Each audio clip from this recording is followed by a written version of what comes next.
Good morning. Good morning. Sleepless nights అయితే start అయిపోయినాయి. So ఈరోజు వచ్చేసరికి పురిటి స్నానం 7th డే అనమాట. 7th డే చేస్తారు, కానీ పురిటి స్నానానికి ముందు వచ్చేసరికి లైక్ స్లీప్లెస్ నైట్స్ ఉన్నాయి అండ్ 2 ప్రాబ్లమ్స్ ఉన్నాయి.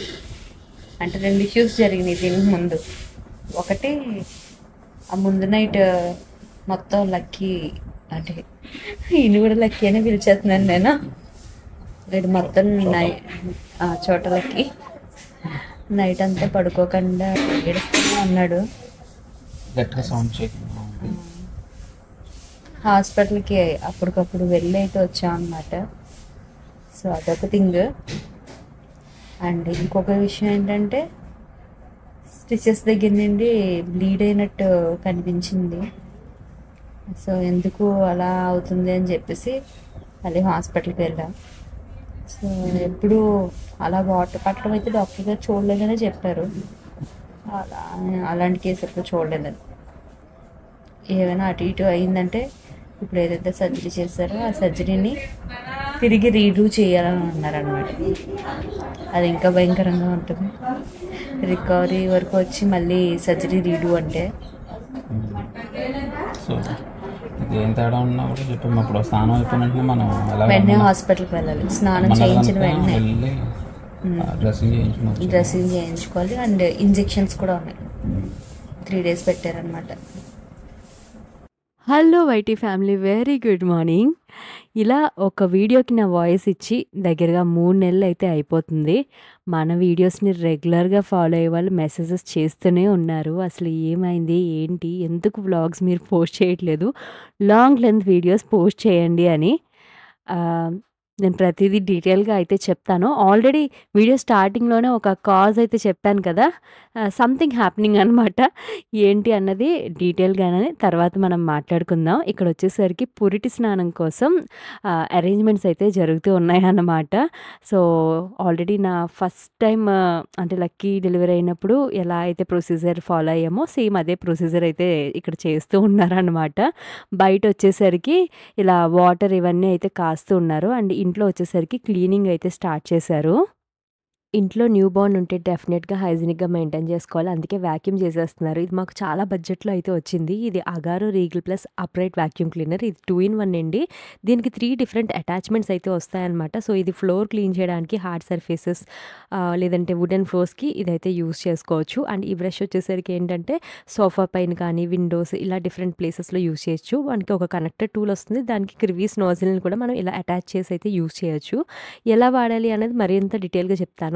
ఇది 2-in-1 అని చెప్పాను కదా. సో దానికి ఒక స్టిక్ అయితే వస్తుందన్నమాట.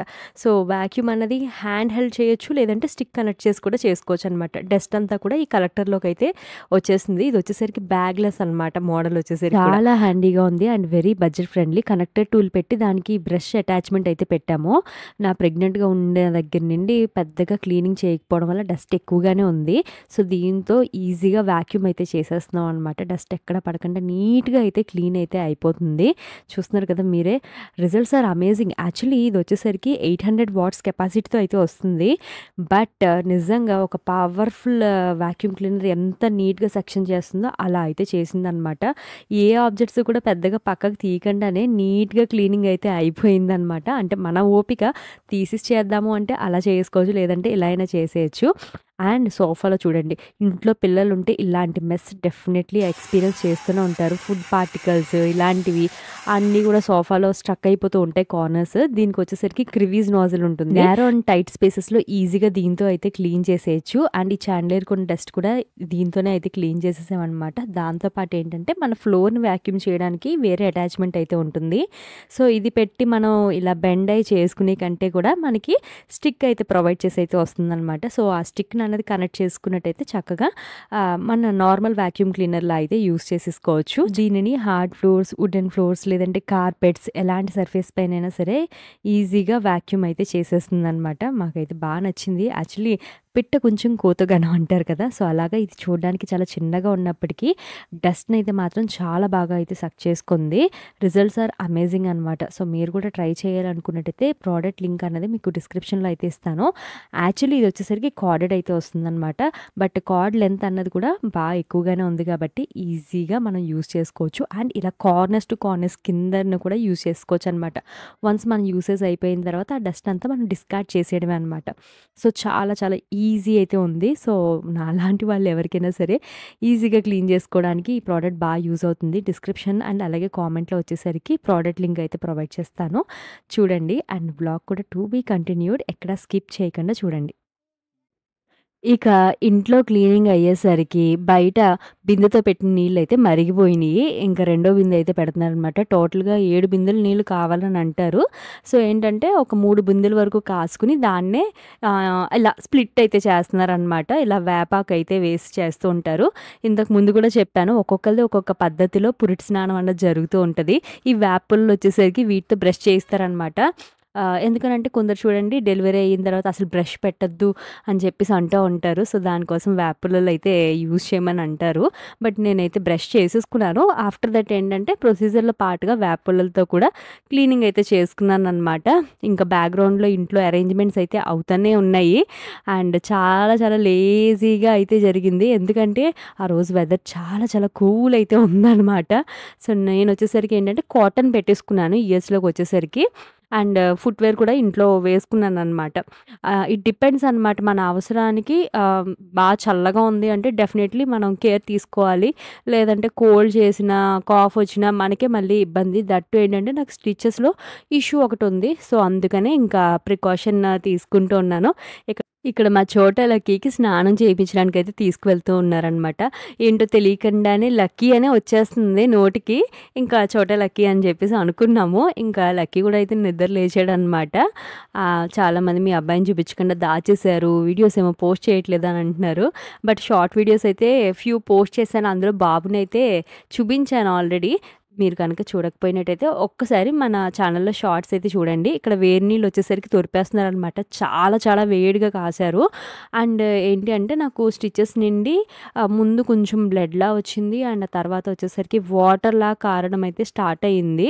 సో, అందుకని ఏమన్నారంటే స్నానం అన్నది ఎక్కువ టైం అంటే ఎక్కువ టైం చేయకుండా ఫాస్ట్‌గా ముగించుకుని మళ్ళీ డ్రెస్సింగ్‌కి అయితే హాస్పిటల్‌కి రమ్మని చెప్పేసి అన్నారనమాట. ఇక్కడ బాబుకొచ్చేసరికి నలుగు స్నానం అయితే చేస్తూ ఉంటారు. సో, ఇది ఫస్ట్ స్నానం అనమాట. కాబట్టి యాజ్ యూజువల్‌గా ఇంతకుముందు ప్రొసీజర్స్ ఎలా అయితే ఫాలో అయ్యామో అదే అనమాట. ఇంకా అమ్మ కూడా అయితే వచ్చేసింది. అండ్ ఫ్యామిలీలో అందరూ అయితే ఉన్నారనమాట. సో, ఇదొక సరదా లాంటిది కదా! ఒక పండగలాగే ఉంటది. ఇంట్లోకి బేబీ వచ్చింది అంటే ఆ థింగే చాలా డిఫరెంట్‌గా అనిపిస్తది. సో, మాకు కూడా చాలా న్యూ ఎక్స్‌పీరియన్స్. ఇద్దరు పిల్లలతో అన్నది. అమ్మో! అంత ఈజీగా అయితే మాత్రం లేదనే చెప్పాలి. ఎందుకంటే నేను 4th డేన హాస్పిటల్ నుండి అయితే డిశ్చార్జ్ అయితే అయిపోయాననమాట ఈవినింగ్. సో, అప్పటి నుండి చూస్తే నిజంగా స్లీప్‌లెస్ నైట్స్ అండి. పుట్టిన తర్వాత ఎలా హాస్పిటల్‌లో 2 రోజులు పడుకున్నాడో నాకు తెలీదు కానీ ఇంటికొచ్చింది మొదలు అన్నీ కూడా స్లీప్‌లెస్ నైట్స్ అనే చెప్పాలనమాట. ఇప్పటికి కూడా థింగ్స్ అయితే సెట్ కాలేదు. చాలా దారుణంగా అనిపిస్తుంది. అందుకే ఇంటికొచ్చిన ఫస్ట్ మంత్‌లో అయితే టోటలీ నాకు డార్క్ సర్కిల్స్ వచ్చేసి స్కిన్ అంతా అదో రకంగా అయిపోయి ఏవేవో చేంజెస్ అయితే వచ్చేసినాయి. సో, లక్కీతో ఇలా అవ్వలేదా అంటే ఒక 15 డేస్, ఒక 20 డేస్ వచ్చేసరికి లక్కీ సమ్‌హౌ ఓకే అనమాట. కొంచెం కాకపోతే కొంచెమైనా పడుకునేవాడు. వాడితో పాటు నేను పడుకునేదాన్ని. బట్ వీడు అస్సలు అలా కాదనమాట. ఇక్కడ సాంబ్రాణి అయితే వేస్తున్నారండి. అంటే హెయిర్ అనేది ఫాస్ట్‌గా డ్రై అయిపోతది అనేసి. అండ్ యాజ్ వెల్ కాస్తున్నారనమాట. సో, వాళ్ళకి అలా కాస్తే నిమ్ము చేరకుండా ఉంటుంది. అంటే కోల్డ్స్ అవి రాకుండా ఉంటుందని. దట్ టూ ఏంటంటే ఈ ఆగస్ట్, సెప్టెంబర్ వింటర్ సీజన్ ఇలా పుట్టిన పిల్లలకి సో, ఖచ్చితంగా ప్రికాషన్ తీసుకుంటాం కదా! కోల్డ్ చేయకుండా ఉంటుందని. ఇక్కడ వచ్చేసరికి నా స్నానానికి ప్రిపరేషన్ అయితే చేసేసారు. ఫస్ట్‌లో ఏంటంటే ఆయిల్‌లో వెల్లుల్లిపాయ వేసి చితక్కొడతారనమాట.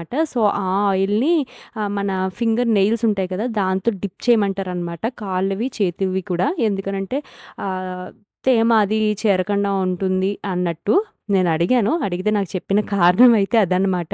ఇక్కడ వాటర్ వచ్చేసరికి ఫుల్‌గా వేపాకుతో కాసేశారు. మరిగిపోయినాయి అనమాట. నీళ్ళు మొత్తం చేదొచ్చేసినాయి. అండ్ ఇక్కడ వచ్చేసరికి కుంకుడుకాయతోని తలస్నానం చేస్తున్నారు. యాక్చువల్లీ పెళ్ళికి ముందు ఎప్పుడూ కూడా నాకు షాంపూ అన్నది ఇంట్లో అమ్మ యూజ్ చేసేది కానే కాదు. కానీ పెళ్లి తర్వాత మనకి ఫుల్ ఫ్రీడమ్ వస్తది కదా! నచ్చినట్టు ఇంకా చేసేస్తా ఉంటాం. అండ్ అలాగే నా జుట్టు కూడా అలాగే స్పాయిల్ కూడా చేసేసుకున్నాను. అండ్ ఇక్కడ వచ్చేసరికి ఏంటంటే నాకైపోయిన తర్వాత లక్కీని కూడా తీసుకొచ్చి ఒళ్ళో కూర్చోబెట్టుకొని వాడికి కూడా నాతో పాటు ప్యారలల్‌గా స్నానం అయితే చేపిచ్చేసారు. వాడికి కుంకుడుకాయ ఏస్తే కంట్లోకి ఎక్కడికి వెళ్ళిపోద్దా అని షాంపూనే వేయించామనమాట. అండ్ ఇంకా బేబీని అండ్ యాజ్ వెల్ లక్కీని ఇద్దరిని అయితే రెడీ అయితే చేసేస్తున్నాము ఇక్కడ వచ్చేసరికి.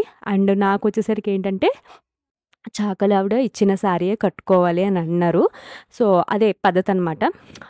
ముందుసారి కూడా నేను చెప్పాను కదా! సో, బ్లౌజ్ వచ్చేసరికి నా బ్లౌజ్ పేర్ చేసుకొని ఈ శారీ అయితే కట్టేసుకున్నాను. అండ్ జుట్టు కూడా ఏంటంటే తడి ఉండకుండా వెంటనే ఆరబెట్టేసుకోవాలి.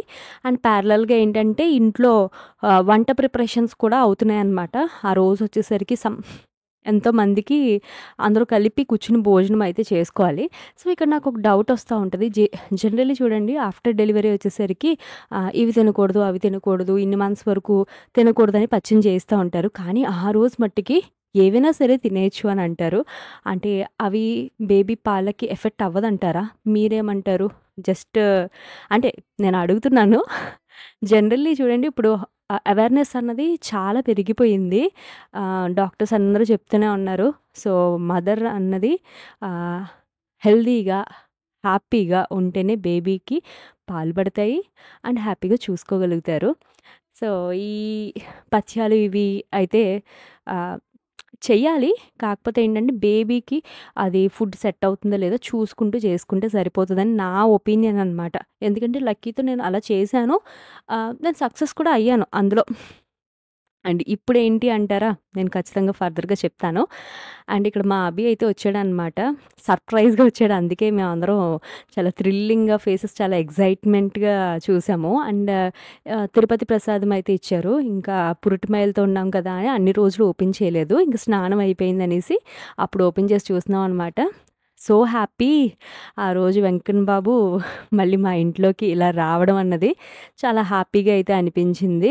అండ్ ప్యారలల్‌గా బ్యాక్‌గ్రౌండ్‌లో వచ్చేసరికి వంటలైతే నడుస్తా ఉన్నాయన్నమాట. అండ్ నా విషయానికొస్తే ఏంటంటే ఇంక రెడీ అయిపోయి హాస్పిటల్‌కి వెళ్ళే టైము. హెయిర్ అంతా కొంచెం డ్రై చేసేసుకున్న తర్వాత ఇంక వెంటనే చెప్పాను కదా! స్టిచెస్ ఎలా ఉన్నాయి ఏంటి అన్నది చూపించుకోవాలి. అందుకే నేను ఇంక శారీ నుండి డ్రెస్‌లోకి మారిపోయాననమాట. శారీ నాకు అంత కంఫర్టబుల్ అయితే ఉండదు. అందుకనే డ్రెస్ వేసేసుకుని ఫస్ట్ ఇమ్మీడియేట్‌గా హాస్పిటల్‌కి వెళ్ళి డ్రెస్సింగ్ అయితే చేయించుకోవాలి. మాకు స్నానం వచ్చేసరికి 7th డేనే చేయించారనమాట. So, have to take care. ఇంకా స్టిచెస్ అయితే ఓపెన్ చెయ్యరు కదా! 11 డేస్‌కి ఓపెన్ చేస్తారు. రేయ్ హాయ్ చెప్పు. ఇప్పుడు ఇంకా స్నానం అయ్యింది. అండ్ ఇప్పుడు వచ్చేసరికి హాస్పిటల్కి అయితే పరిగెడుతున్నాం అనమాట. నా స్టిచెస్లో వాటర్ లాగా వచ్చింది. సో దానికి స్నానం అయిపోగానే ఎంత ఫాస్ట్గా రాగలిగితే అంత ఫాస్ట్గా వచ్చామన్నారు. సో థింగ్స్ని కాంప్లికేట్ చేసుకోకూడదు కాబట్టి వెంటనే వెళ్తున్నాం. ఎందుకంటే ఏదైనా అటు ఇటు అయిందంటే మళ్ళీ సర్జరీ అన్నది అక్కడ చెయ్యాల్సి వస్తుంది అన్నారు. మళ్ళీ స్టిచెస్ తిరిగి వేయాల్సి వస్తుంది అని అన్నారు. సో వెళ్ళిన తర్వాత 3 days యాంటీబయాటిక్స్ పెడతారన్నారు అనమాట. సో మెడిసిన్ తీసుకోవాలి, వెళ్ళాలి, ట్రీట్మెంట్ తీసుకోవాలి. నేను గట్టిగా చెప్తున్నానో నెమ్మదిగా చెప్తున్నానో కూడా నాకు తెలియట్లేదు. కాటన్ ఉండడం వల్ల. లక్కీ డాడీ ఏమని పిలుస్తాడు నిన్ను?